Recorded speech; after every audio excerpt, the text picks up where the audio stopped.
Ora lo vedete? Sì. Sì, Giulio. Via. Voilà, on peut commencer. Donc, nous avons préparé quelque chose de différent, c'est-à-dire une sorte d'interview sur le thème général des stéréotypes de genre. Et, et aujourd'hui, selon moi, c'est intéressant savoir quelques curiosités sur les pensées masculines, parce que dans notre groupe, il y a seulement des hommes, et donc c'est très intéressant de rester ici à les écouter. Donc, je voudrais commencer par Tommaso. Aujourd'hui, nous utilisons beaucoup le mot stéréotype. Et donc, selon toi, quelles sont les origines de ces mots et comment nous sommes arrivés aujourd'hui à parler de ça? Bonjour. Selon moi, le mot stéréotype est une idée qui naît de l'imaginaire collectif et qu'il est presque toujours inexact et superficiel, et surtout sur quelqu'un ou quelque chose. Quelqu'un, on peut parler d'une population d'un pays ou aussi des choses, quelque chose relatif à quelques populations. Et ce sont des idées qui ne sont jamais exactes. Et les stéréotypes sont l'origine des discriminations et aussi ils sont très difficiles à éradiquer. Parce qu'il y a toujours aujourd'hui beaucoup de personnes qui pensent et parlent en les utilisant sans le savoir même pas. Oui. Et beaucoup de fois, ces stéréotypes nous font avoir une vision aussi déformée du monde qui nous entoure. Oui, bien sûr. Merci beaucoup, Tommaso. Et maintenant, nous allons parler de comment ces stéréotypes vont influencer les rapports entre les êtres humains. Et je m'adresse à Dario. Dario, tu Oui, peux m'écouter? Oui. oui. Bonjour. Bonjour. Nous pouvons dire que ces stéréotypes, oui, influencent beaucoup les rapports entre les êtres humains. Par exemple, ces stéréotypes peuvent apporter l'homme à profiter de la femme. Comment dire, faire d'elle une servante, Oui. en faisant croire à l'homme d'être supérieur sans raison.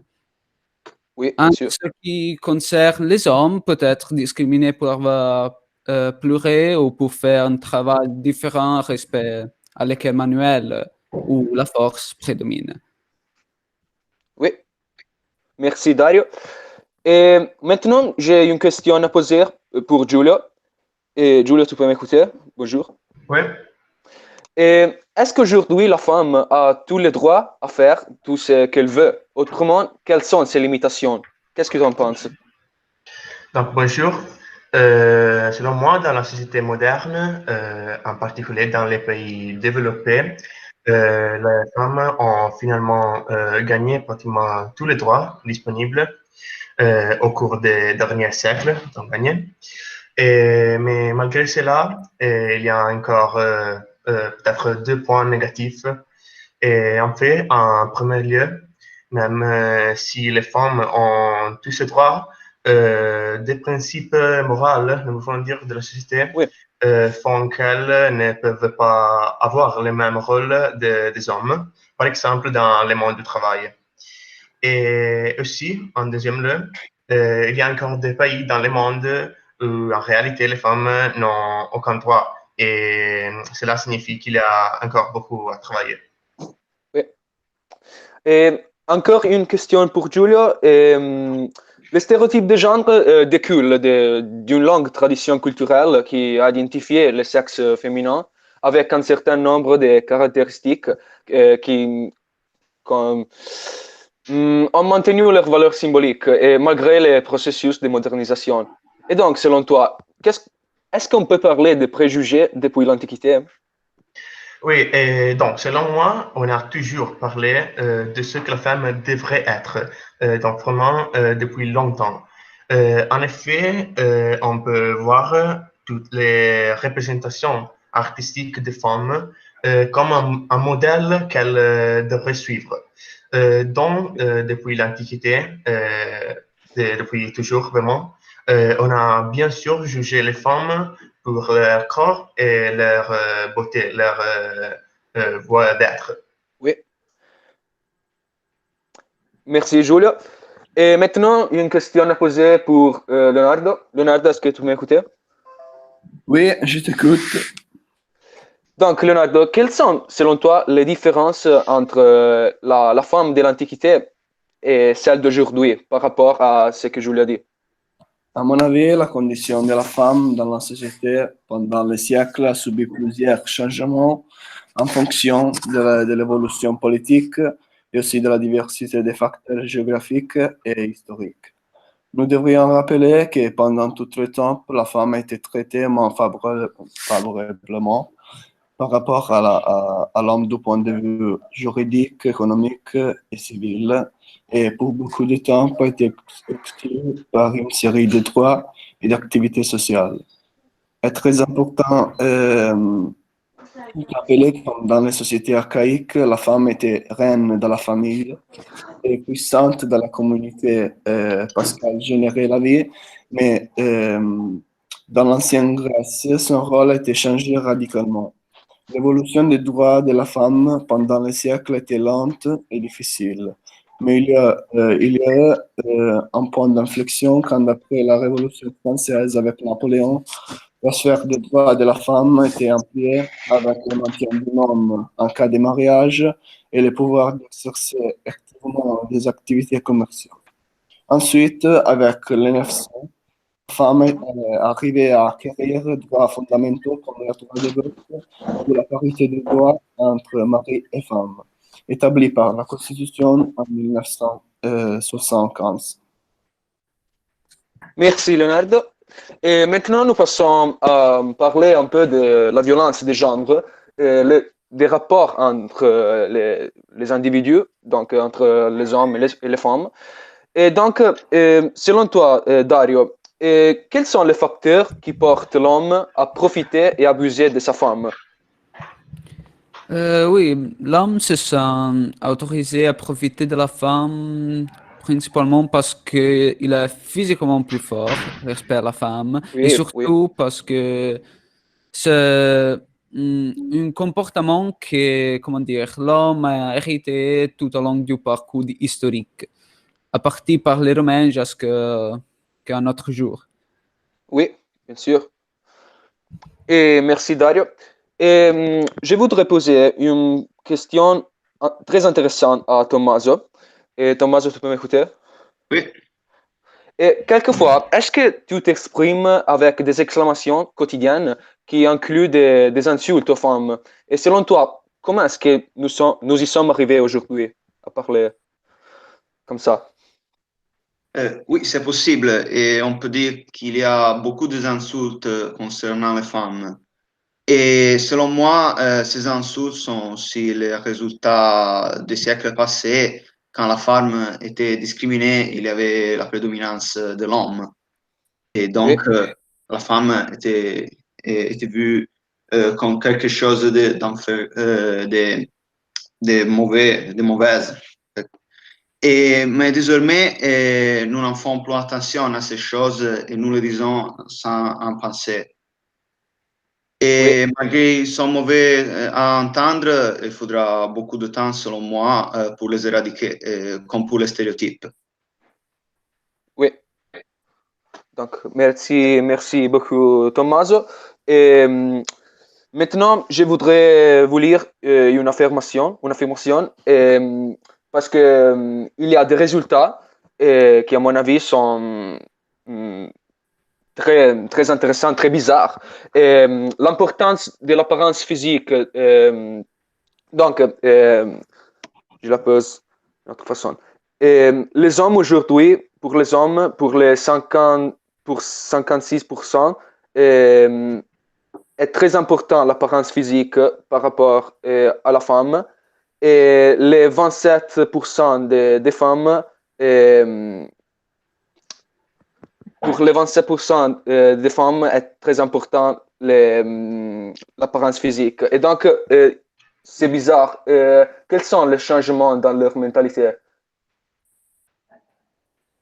Par exemple, je ne sais pas, Leonardo. Je n'ai pas compris. Oui. Et pour 56% des hommes, est très important l'apparence physique d'une femme dans les relations. Et contrairement, pour 27% des femmes, est très important l'aspect physique des hommes. Donc, c'est très bizarre. Et quels sont les changements dans leur mentalité? Oui, à mon avis, dans cet aspect, les femmes, quelquefois, peut-être ont une mentalité plus avancée que nous parce que quelquefois, nous pensons plus à l'aspect physique et moins à ce à leur pensée. Quelquefois, nous pouvons sembler moins, comment dire, intéressants, mais dans cette époque, nous devons démontrer que cette tendance a changé. Oui. Et merci Leonardo. Et maintenant, je voudrais poser une question à Dario, très intéressante. Donc, quels sont les stéréotypes qui viennent, selon toi, immédiatement à l'esprit pour l'homme et pour la femme? Oui, à partir de l'homme, il doit faire des emplois manuels. L'homme ne doit pas pleurer et ne doit pas, comment dire, émouvoir, mais il doit être courageux et ne peut pas échapper au danger. Ce qui concerne la femme, elle doit travailler à la cuisine, elle doit satisfaire les maris, peut-être qu'elle doit mettre au service de son époux et faire des courses, elle doit s'habiller convenablement et pour finir, elle ne peut pas prendre des décisions. Oui, oui. Et par exemple, Giulio et Leonardo, dans quel stéréotype vous vous identifiez et dans lequel vous ne vous identifiez pas? Je commence et donc entre les stéréotypes communs qui a décrit Dario, je crois par exemple que l'homme doit être courageux, par exemple s'il doit aider une femme, c'est vrai.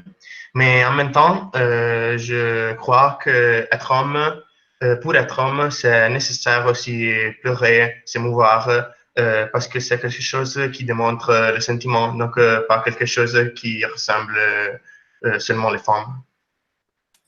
Oui, Personnellement, je déteste les stéréotypes et donc être identifié. Au contraire, je crois que la diversité soit une richesse, pourtant important être eux-mêmes et faire émerger notre peculiarité sans nécessairement suivre des modèles forcés qui, à mon avis, nous rendent toutes les mêmes et aplatissent notre personnalité. oui, merci. Je voudrais conclure avec une question à poser pour Tommaso. Vu que nous sommes tous hommes dans ce groupe, donc Tommaso, que pouvons-nous penser à l'idée de nous débarrasser des stéréotypes de genre? Qu'est-ce que nous pouvons faire?